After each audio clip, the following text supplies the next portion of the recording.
सर्वप्रथम गुरु पूर्णिमा की हार्दिक शुभकामनाएं सभी को और ख़ासकर मेरे शिष्यों को।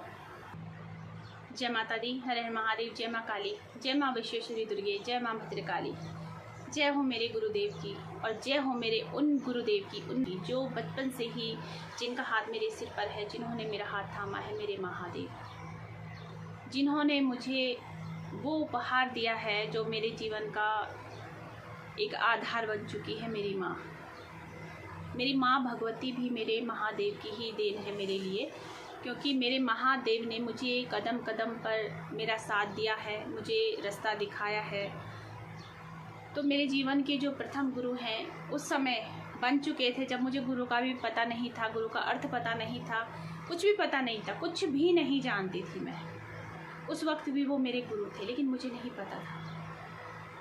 आज मेरे गुरु हैं, देहदारी गुरु भी हैं, उनको भी मैं नमन करती हूँ। अपने उन गुरु को भी प्रणाम करती हूँ जिनके सानिध्य में सारी चीज़ें मुझे पता चलती हैं। मेरी माँ भगवती को शत नमन, जिन्होंने कदम कदम पर मेरा हाथ थामा है। और उन बच्चों की भी मैं आज जय जयकार करूँगी जो कि शिष्य रूप में मुझसे जुड़े हैं, जिन्होंने मुझे गुरु बनने का गौरव प्रदान किया है। तो आज का जो वीडियो है मेरे उन्हीं बच्चों के लिए, उन्हीं शिष्यों के लिए है जिन्होंने मुझे गुरु पदवी पर बिठाया है। कुछ बच्चे ऐसे जो 2 सालों से जुड़े थे माँ के चरणों से, चैनल के जरिए ही उन्होंने मुझे जाना था और 2 सालों से ही आग्रह कर रहे थे कि माँ गुरु दीक्षा दे दीजिए, हमने आपको मन से गुरु माना है। लेकिन शायद माँ का आदेश नहीं था, माँ की आज्ञा नहीं थी और मैं इस लायक भी नहीं थी कि मैं गुरु बन जाती। और आज भी मैं खुद को इस लायक नहीं समझती हूँ। मुझे नहीं पता, सारा कार्य माँ करती है, सब काम माँ का है, मैं कुछ भी नहीं जानती हूँ। और मैंने अपने सभी जितने भी शिष्य हैं उनको मैंने बताया है कि मैं एक माध्यम हूँ, गुरु जो है वो माँ भगवती हैं और मैं सिर्फ एक माध्यम हूँ। मैं खुद को गुरु नहीं मानती हूँ। बच्चों का प्रेम है, जो सम्मान दिया है, ये बच्चों के भाव हैं जो इतना प्रेम करते हैं। बाकी सब माँ की कृपा है, माँ की महिमा है, माँ ही करने वाली है सब कुछ। तो आज का जो वीडियो मेरे उन प्यारे बच्चों के लिए, प्यारे शिष्यों के लिए एक संदेश भी है और जीवन में आगे बढ़ने के लिए एक मूल मंत्र समझ लीजिए। तो आज की वीडियो में आज की वीडियो है ये गुरु पूर्णिमा का उपहार है उन बच्चों के लिए जो मुझसे जुड़े हैं, माँ भगवती से जुड़े हैं, शिष्य हैं, दरबार के बच्चे हैं। गुरु बनना वास्तव में आसान बात नहीं होती है। आपको बहुत चीज़ें जो हैं वो मैनेज करके चलनी होती हैं। और दुनिया में कई गुरु हैं, ऐसे भी हैं जो केवल गुरु हैं, लेकिन मैं इस चीज़ को नहीं मानती हूँ कि गुरु को केवल गुरु ही बन करके रहना चाहिए। क्योंकि जब हम अपनी चीज़ों को समय के अनुसार बदल देते हैं, हर चीज़ें हमने समय के अनुसार बदली हैं, तो जो ये गुरु परंपरा है, गुरु दायित्व है और गुरु का जो चित्रण है वो क्यों नहीं बदल सकता। गुरु केवल एक गुरु बनकर ही क्यों रहे? क्या वो सखा नहीं बन सकता? क्या वो मित्र नहीं बन सकता? क्या वो एक माँ या एक पिता नहीं बन सकता? मैं कहती हूँ कि गुरु को जहाँ पर अध्यात्म का कार्य है, शक्तियों का कार्य है, साधनाएं हैं, वहाँ पर एक गुरु बन कर के ही अपना कार्य करें, निर्देशित करें, आदेशित करें शिष्यों को। क्योंकि जब तक आदेश का भाव, निर्देश का भाव गुरु के अंदर नहीं होगा और शिष्यों के अंदर पालन का भाव, सम्मान का भाव नहीं होगा, तब तक अपने अध्यात्म में कोई भी शिष्य आगे नहीं बढ़ सकता, शक्तियों के मार्ग में कोई भी शिष्य आगे नहीं बढ़ सकता। तो जहाँ पर गुरु का कर्तव्य है वहाँ पर तो गुरु का कर्तव्य निभाना बहुत ही जरूरी है। गुरु को सख्त होना भी जरूरी है। गुरु का क्रोध सहना शिष्य का भी फर्ज बनता है, क्योंकि गुरु का जो क्रोध होता है वो होता है आशीर्वाद एक शिष्य के लिए। दूसरा, यदि आप एक गुरु के रूप में सब कार्य कर रहे हैं तो एक माँ के, एक पिता के रूप में भी कार्य करिए। क्योंकि कुछ बच्चे आपसे ऐसे भी जुड़े होंगे कि जो बहुत परेशान हैं, लेकिन आपकी सख्ताई की वजह से, आपके गुरुत्व की वजह से वो आपसे कुछ नहीं कह सकते, अपने दिल की बात नहीं कर सकते, अपनी समस्याएं आपके सामने नहीं रख सकते। वहाँ पर आपको एक पिता और एक माँ बनना बहुत ज़रूरी होता है। एक माँ बन करके अपने बच्चों को संभालना बहुत ज़रूरी होता है, क्योंकि वो एक शिष्य नहीं है। आपने वचन दिया है उसे, उसकी समस्याओं में उसके साथ खड़े रहने का, उसका साथ देने का, उसके संकटों को काटने का, उसकी परेशानियों का निवारण बताने का, उसे उसके इष्ट तक मिलाने का आपने संकल्प लिया है, वचन लिया है। क्योंकि जिस दिन गुरु दीक्षा होती है उस दिन ये वचन लिए जाते हैं और दिए जाते हैं। कुछ वचन शिष्य देता है, कुछ वचन गुरु देते हैं। तो उस समय के जो गुरु के तरफ के वचन होते हैं वो यही होते हैं कि कोई भी परेशानी, कोई भी संकट तुम्हारे तक आने से पहले वो मुझसे टकराए। वहाँ पर गुरु अपनी साधना का फल, शक्तियाँ शिष्य को प्रदान करता है, ऊर्जा प्रदान करता है। वो स्वतः ही शिष्य को मिल जाती है जब शिष्य संकल्पित होता है। फिर कहीं पर ऐसा भी हो जाता है कि कई बच्चे ऐसे होते हैं जिनके आसपास जो मतलब एकांत भाव वाले बच्चे होते हैं। जब वो किसी को गुरु बना लेते तो उनका एक मन होता है कि अपने गुरु के साथ 2 बातें कर लें, भले ही वो काम की ना हो, ऐसे ही हो, गप्पे हो। तो वहाँ पर आपको एक फ़र्ज़ निभाना होता है कि वहाँ पर आप सखा बन करके 2-3 मिनट उनकी बात सुन लें। तो एक गुरु का जो कर्तव्य है मेरी नज़र में तो ये है, बाकियों की नज़र में क्या है मुझे नहीं पता, लेकिन मैं यही मानती हूँ कि जब आज के समय में यदि आप गुरु बनते हैं तो गुरु के साथ आपको कुछ और किरदार भी निभाने बहुत ज़रूरी होते हैं। आज का जो वीडियो है, जैसे कि मैंने अभी भी बताया कि मेरे उन बच्चों के लिए है जिन्होंने मुझे गुरु बनने का गौरव प्रदान किया, मेरे शिष्य हैं। और माँ भगवती की ही कृपा रही है कि अब तक जितने भी बच्चे जुड़े हैं मुझसे बहुत प्यारे हैं, सेवा भाव वाले हैं, आज्ञाकारी हैं।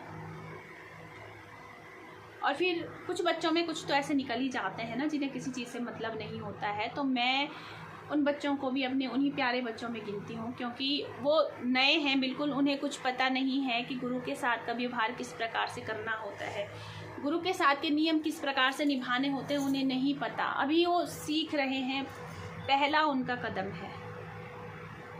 तो मुझे उनसे भी कोई शिकायत नहीं है, वो भी मेरे उतने ही प्यारे हैं जितने और बच्चे प्यारे हैं। और मैं माँ से यही प्रार्थना करती हूँ कि कम जुड़े लेकिन अच्छे जुड़े, सच्चे भाव वाले जुड़े। और कुछ बच्चे ऐसे हैं जिन्हें कि ज़्यादा से ज़्यादा 2 महीने हुए हैं जुड़े हुए, लेकिन उन्होंने हृदय में बहुत घर बना लिया है, घर बना लिया है। उनमें से एक शिष्य की बड़े आग्रह से उसने ये बिंदिया लेकर के आई थी। अब थोड़ा सा टॉपिक के बीच में मैं कुछ और बातें भी करती हूँ, क्योंकि आज का जो वीडियो है वो शिष्यों के लिए है। तो बड़े प्यार से वो ये बिंदिया लेकर के आई थी। मैं असल में इतनी बड़ी बिंदी नहीं लगाती हूँ, लेकिन जब वो आई थी दरबार में तो स्पेशली बोल के गई है कि माँ ये बिंदिया आप ज़रूर पहने। तो आज मैंने गुरु पूर्णिमा के उपलक्ष्य में ये बिंदी लगाई है, ठीक है। क्योंकि मैं बड़ी बिंदिया बहुत कम पहनती हूँ और शायद आज जैसे मैं दिख रही हूँ आप लोगों को, मैं ऐसे बहुत कम वीडियो बनाती हूँ। तो स्पेशली अपने बच्चों के लिए। और ये जो मैंने साड़ी अभी पहनी है ये भी उसी की गिफ्ट है, ठीक है। वो दरबार में जब आई थी तो उसने भेंट की थी गुरु को। तो ये जो साड़ी मैंने पहनी है ये भी उसी बच्ची का प्यार है, उसी शिष्य का प्यार है।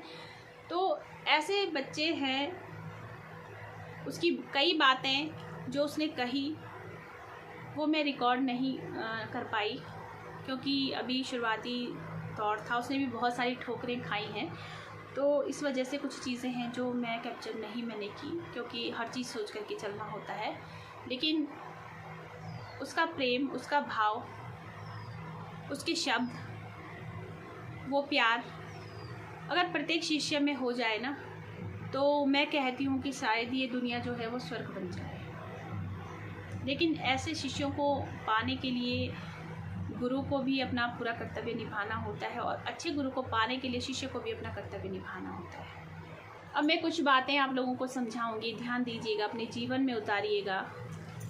अध्यात्म का जो मार्ग है इसमें सबसे पहला कदम जो है वो है स्वयं को पहचानना, आत्मज्ञान, स्वयं को पहचानना। जब आप स्वयं को पहचानेंगे तब आपको पता चलेगा कि आपके अंदर जो ऊर्जा है वो किस लेवल की है। वो ऊर्जा कैसी है, क्योंकि जब तक आप उस ऊर्जा को नहीं पहचानेंगे तब तक आप अपने इष्ट तक पहुंच ही नहीं सकते। क्योंकि हमारे जो इष्ट होते हैं उनकी जो भी ऊर्जा होती है हमारे भीतर होती है, लेकिन जब हमने अपने ऊर्जा को ही नहीं पहचाना तो हम अपने अंदर की शक्तियों को कैसे पहचानेंगे। तो सबसे पहला कार्य जो है वो है आत्मज्ञान, स्वयं को पहचानना। तो अपने अंदर झांकने का प्रयास कीजिए, स्वयं को पहचानिए, और स्वयं को पहचानने के लिए आपको क्या करना होगा, खुद को समय देना होगा। दुनियादारी भूल करके खुद को समय दीजिए। इसके लिए आपको थोड़ी देर, आप शुरुआत करो 5 मिनट से, ठीक है। 5 मिनट बैठ करके केवल अपने अंदर झांकने का प्रयास करो। उस समय आपको बिल्कुल शून्य, कुछ नहीं सोचना है। कितने ही परेशान है, थोड़ी देर के लिए बिल्कुल छोड़ दो सब, सिर्फ 5 मिनट अपने को पहचानो, अपने अंदर झांको, अपने बारे में सोचो। उस समय अगर कोई विचार बन भी रहा है बाहर का, बनने दो, आएगा विचार, चला जाएगा, लेकिन शांत बैठो और अपने को पहचानने का प्रयास करो। दूसरा जो है वो है आपका नियमित ध्यान और साधना। अब ध्यान जब आप करेंगे तो आप स्वयं को पहचानना शुरू करेंगे। साधनाएं जो हैं वो खुद को साधना होता है। मैंने कई बार कहा है कि साधना का अर्थ होता है स्वयं को साधना। और जब आप ध्यान और साधना करना शुरू करते हैं तो ये जो है वो आप अपने स्वयं को, अपने भीतर से खुद को पहचानेंगे, शांति का अनुभव करेंगे। ज्ञान जो है, कुछ चीज़ें ऐसी हैं जो आपको अंदर से मिलनी शुरू हो जाएंगी। वो कोई सॉल्यूशन हो सकता है, वो कोई ज्ञान हो सकता है, आपको अंदर से मिलना शुरू हो जाएगा जब आप साधना और ध्यान का प्रयास करना शुरू करेंगे। इसके बाद आपको अध्यात्म में आगे बढ़ना है तो अपना जो स्वभाव है बिल्कुल विनम्र कर दो। अहंकार का आपके जीवन में कोई स्थान नहीं रहना चाहिए। अहंकार आपसे बिल्कुल कोसों दूर रहे।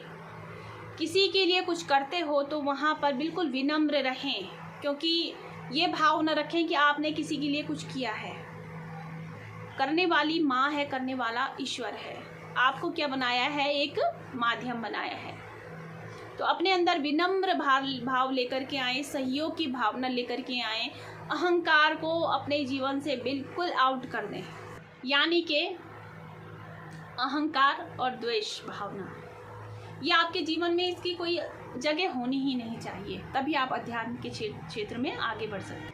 फिर अगला है कि यदि आप वास्तव में सच्चा अध्यात्म चाहते हैं तो अपने जीवन में सेवा भाव, करुणा भाव, निस्वार्थ प्रेम, इन चीज़ों को बढ़ाना शुरू कर दो।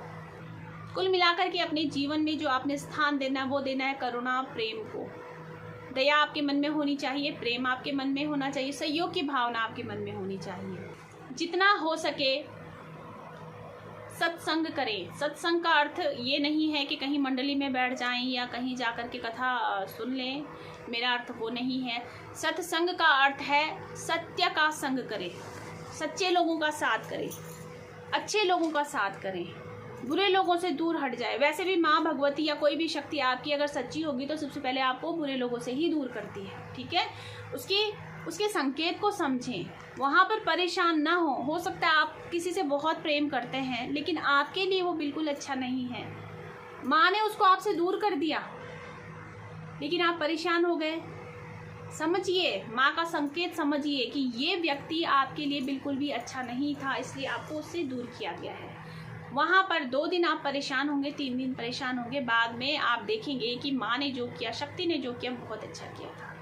तो शक्ति का धन्यवाद कीजिए उस चीज़ के लिए, क्योंकि अगर आपके जीवन में कोई नकारात्मक व्यक्ति जुड़ा रहता है तो आप बिल्कुल भी अध्यात्म में आगे नहीं बढ़ सकते हैं, आपको पीछे खींचा जाएगा, क्योंकि उसके साथ की जो नकारात्मक ऊर्जाएं होंगी ना, वो आपको बिल्कुल आगे बढ़ने ही नहीं देंगी। इसलिए कभी भी पॉजिटिव चीज़ों के साथ रहिए और नेगेटिव चीज़ों से बिल्कुल किनारा करना शुरू कर दो।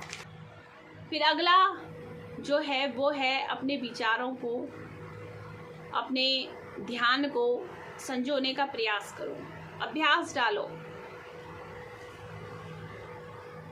अभ्यास डालो कि अपने विचारों को संजो के रखेंगे, अपने इष्ट के बीच की बातें कहीं बाहर शेयर नहीं करेंगे, अपने अनुभवों को कभी किसी थर्ड पर्सन के साथ नहीं बांटेंगे, क्योंकि अनुभव जो होता है वो केवल गुरु के साथ बांटा जाता है, बाहर वालों के साथ नहीं। आपके अंदर उत्साह हो सकता है कि आपको कुछ चीज़ का आभास हुआ है, आपके इष्ट ने आभास कराया है और आप क्या कर रहे हैं, वहाँ पर ढिंडोरा पीट दिया। घर में भी किसी को नहीं बताना, गुरु से बताइए, क्योंकि ये अधिकार सिर्फ गुरु का है। गुरु को अगर बात इष्ट की पता चलेगी तो उसमें आपको कोई हानि नहीं होगी, लेकिन अगर बाहर पता चलेगी किसी को भी तो आपकी चीज़ें जो है वो वहीं पर स्टॉप हो सकती हैं। तो ये तो था मेरा कुछ संदेश अपने बच्चों के लिए, अपने शिष्यों के लिए। आगे माँ भगवती से मेरी यही प्रार्थना है कि जो भी बच्चे माँ भगवती के चरणों से जुड़े हैं, इस दरबार से जुड़े हैं, मुझसे जुड़े हैं, माँ उन्हें सदैव उनके पद पर अग्रसर रखे, उनका साथ दे, अध्यात्म मार्ग में उन्हें आगे बढ़ाए, उनके जीवन के सभी संकटों को काटते हुए उन्हें सही मार्ग दिखाए, सद्मार्ग दिखाए। मेरा आशीर्वाद है सब बच्चों के साथ और मेरा बहुत सारा प्यार अपने सभी बच्चों को, अपने सभी शिष्यों को। तो गुरु पूर्णिमा की हार्दिक शुभकामनाएं सभी को। हर हर महादेव, जय माँ काली।